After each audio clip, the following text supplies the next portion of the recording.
Professor Chandrashekhar जो बात आज कह रहे हैं मंत्री होते, ये विधायक भी थे तो भी जनसभाओं में ये बात कहते, कोई नई बात नहीं है।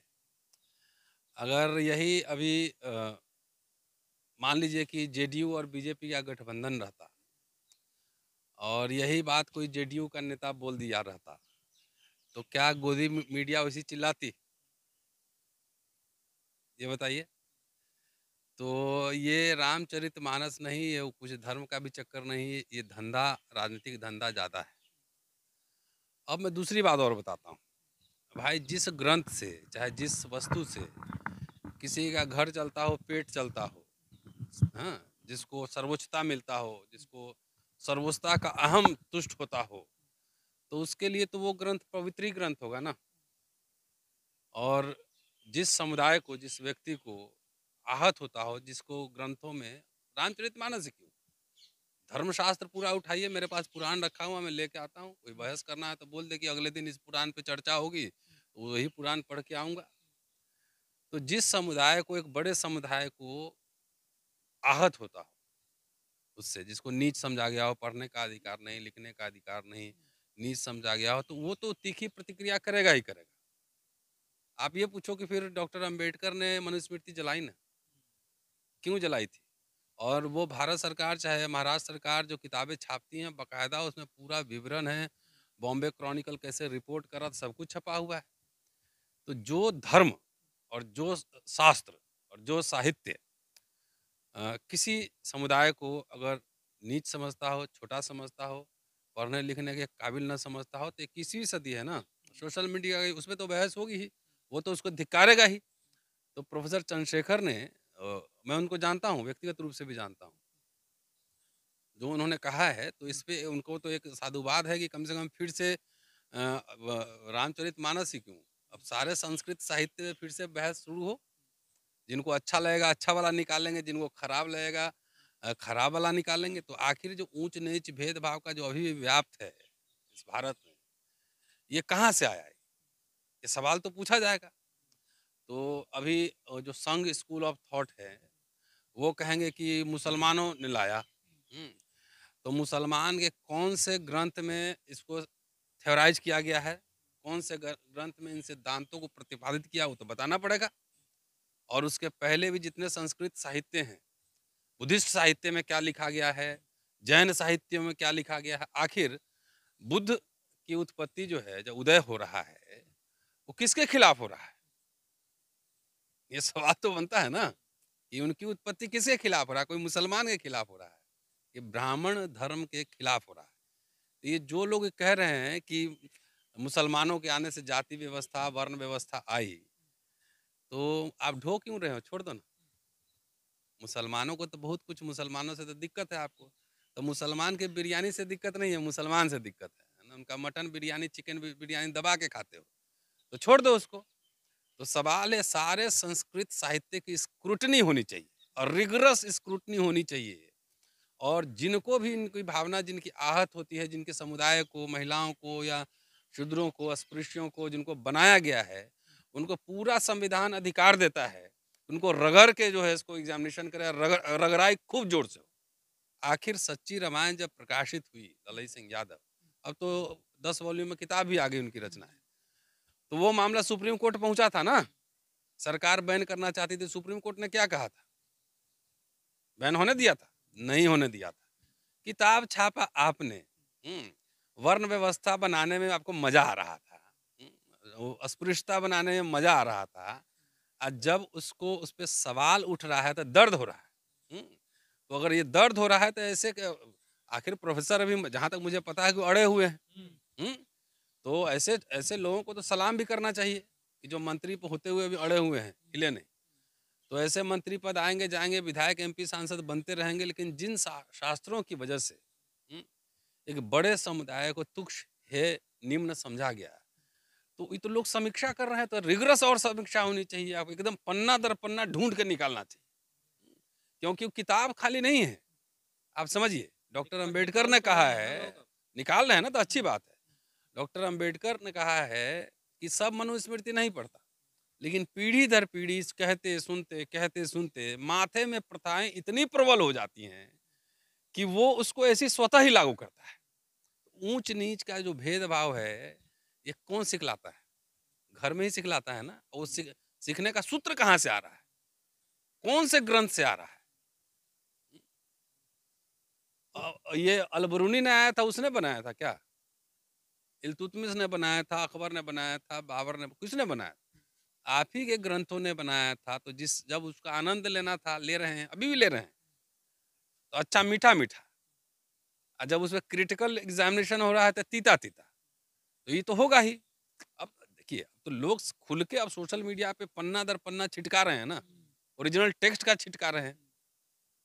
और पहले तो खाली गोस्वामी तुलसीदास लिखते थे, अब तो दुबे भी उसमें जोड़ रहे हैं। तो ये समझना है और सैल्यूट है कि पूरे साहित्यों को जिए।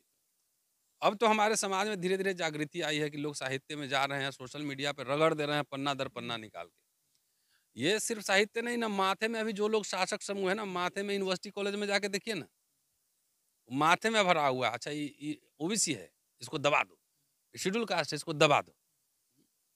एक पन्ना लिख के प्रोफेसर बन रहे हो, यहाँ तुमसे लड़ के भी, तुम्हारे सारे उत्पीड़न को झेलते हुए भी किताब लिख के आदमी प्रोफेसर नहीं बनता है। तो ये कहाँ से आ रहा है?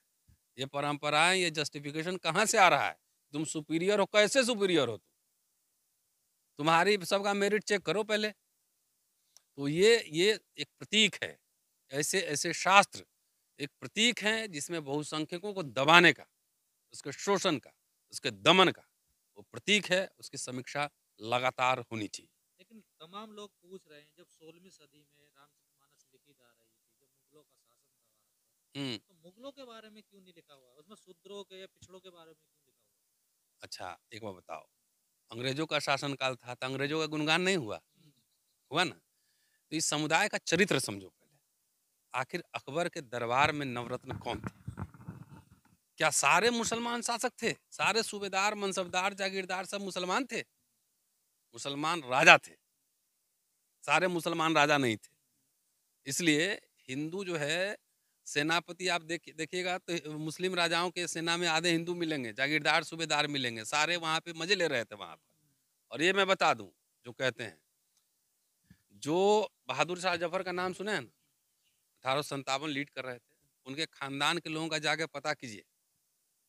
कहाँ कलकत्ता में सुना है कि झुग्गी झोपड़ी में रहते हैं, जिनकी हुकूमत थी भारत में। और जो लोग उनके दरबार में काम करते थे, जो लोग अंग्रेजों के मुखबिर थे, उनके महल हैं और 5 स्टार होटल है। ये समीक्षा नहीं होगी? अंग्रेजों के साथ जो रजवाड़े थे उनकी समीक्षा नहीं होगी? जो उनके मुखबिर थे उनकी समीक्षा नहीं होगी? तो अकबर के समय चाहे बाबर को कौन बुलाया था? कोई मुसलमान बुलाया था? कौन पूछेगा? तो आपस में तो तय कर लो, आपस में तो मराठा और यहाँ वहाँ सब आपस में छुरा चाकू निकाले हुए थे। ये कैसे ही संभव हुआ कि कोई भी आया, 10-20 लोग घोड़ा पे टपर टपर करके आया, धो धा के यहाँ से चला गया, गुलाम बना लिया। कई कई बार जो है आक्रमण किया। तो क्या कर रहे थे उस समय? तो सारे मलाई, हर सत्ता की मलाई खाते हैं। अभी तो इनकी हुकूमत है। जिस दिन अभी देख लो, अभी तीसरा मोर्चा आ जाए, तीसरा मोर्चा आ जाए, अभी जितने बाबा लोग कह रहे हैं ना कि 10 करोड़ देंगे इनाम, रे अपने जानो इनाम का 10 करोड़ आया कहाँ से तुम्हारे पास?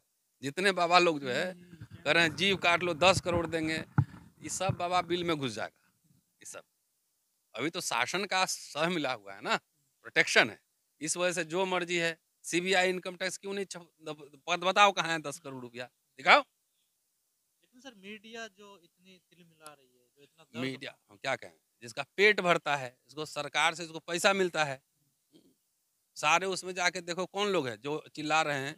सब उसमें 99% अपर कास्ट के लोग होंगे, और खास तौर से एक समुदाय विशेष के लोग होंगे। वो उसका तो अपने आप स्क्रूटनी को पता। सेकुलर बताते थे ना, इस मुद्दे पे बाहर आ गए वो। हाँ, नहीं नहीं, वो तो केंचुल तो सबका उगड़ेगा, है ना। चद्दर तो हटा के सबके देखे जाएंगे, समझ ना। चद्दर कितना कहाँ तक, क्या सेकुलरिज्म है, क्या कम्युनिज्म है। यही मीडिया कह रहा हूँ ना, कल ये हो जाए कि तीसरा मोर्चा आ गया और बहन जी चाहे लालू प्रसाद यादव चाहे कोई प्रधानमंत्री बनने वाला है, वो लंबा लेट जाएगा जाके दरबार में। इसका औकात हम जानते हैं, मैंने देखा है। हाँ, यही मीडिया वाला जो है ना, अभी छोड़ दो, इसमें कम्युनिस्ट रेवोल्यूशन हो जाए, मान लो कम्युनिस्ट शासन आ गया, ये सब जाके वहाँ पे ऐसे लंबा लेट जाएगा हुजूर, चरण चाट है। ये मीडिया के औकात हम जानते हैं, है ना? देखा है, बहुत बहुत को मैंने पढ़ाया भी है। तो क्या सर ऐसी स्थिति तो ना बन जाए जैसे राजेंद्र पाल गौतम जी के साथ हुआ दिल्ली में, क्या उनके प्रोफेसर चंद्रशेखर के साथ भी ऐसा हो सकता है कि इस्तीफे की मांग तेज हो रही है ना? नहीं, नहीं, माँग तो, लेकिन सवाल ये है कि प्रोफ़ेसर ने जो बात कही है उस पे अडिग है वो। पार्टी भी साथ है। हाँ, और जिनको माँगने दीजिए इस्तीफ़ा, ये कोई बात हुआ? रामचरितमानस उठाओ, पन्ने-पन्ने पढ़ो उसको। मनुस्मृति के पन्ने-पन्ने पढ़ो उसको, क्यों नहीं पढ़ा जाएगा? क्यों नहीं पढ़ा जाएगा? वैसा कुछ गलत थोड़ा है, उन्होंने कहा समाज को बांटा इन तो ग्रंथों बाँटा, में। इन्हीं ग्रंथों ने बाँटा है ना, और किसने बाँटा है? मुझे एक मुस्लिम टेक्स्ट बता दे या क्रिश्चियन टेक्स्ट बता दे कि जहाँ पे वर्ण व्यवस्था की उत्पत्ति का सिद्धांत दिया हो, जहाँ पे अस्पृश्यता का उत्पत्ति का सिद्धांत दिया हो और उसके बाद अस्पृश्यता चालू हुआ हो। आप छोड़ो, टेक्स्ट छोड़ दो, 8वीं 7वीं शताब्दी के इंस्क्रिप्शंस उठा लो, अभिलेख संस्कृत में लिखे गए, अभिलेख उठाइए और उसमें देखिए क्या लिखा हुआ, जरा कौन कौन जात का लिखा हुआ। ये सब तो छोड़ दो, धर्मशास्त्रों में तो कायस्थों को भी बलाए शूद्र है, उसको बहुत गाली दिया हुआ है। तो इस बार गलत फंस गए क्या चंद्रशेखर के साथ? नहीं, गलत अड़ना चाहिए था। और ऐसे जो भी लोग बोले ना, छोड़िए, जो होगा देखा, अड़ो इनसे। भाई आप पॉलिटिकल आदमी भी हो तो आपका पॉलिटिकल शत्रु कौन है? जो अभी इस्तीफा मांग रहे हैं वही आपके पॉलिटिकल शत्रु है, आपको वैसे भी वोट ना देंगे। तो इसलिए क्लैरिटी रखिए ना। धर्म के नाम पर ये लोग राजनीति करके सत्ता में आ गए, इतना लिज काहे कर रहे हो? एक बार स्टैंड लिया तो लिया। कौन दलित, पिछड़ा, आदिवासी छोड़ के कोई और इनको वोट दे रहा है? कंफ्यूजन मत पालिए। मैं तो अभी खुल के भी कह रहा हूँ ना, सपा, बसपा, आरजेडी, जेडीयू, इसका कोर वो वोट क्या है? उसको सवर्ण तभी वोट देता है जब 4 आने का वोट देगा, अब 12 रुपया लाभ मिलेगा, तभी वोट देता है ना, तो इन लोगों को नहीं देता है वोट। ये आज भी मैं कह रहा हूँ। इसलिए जो बात बोली गई है उसको गंभीरता से उस पर अडिग होकर डटे रहना चाहिए।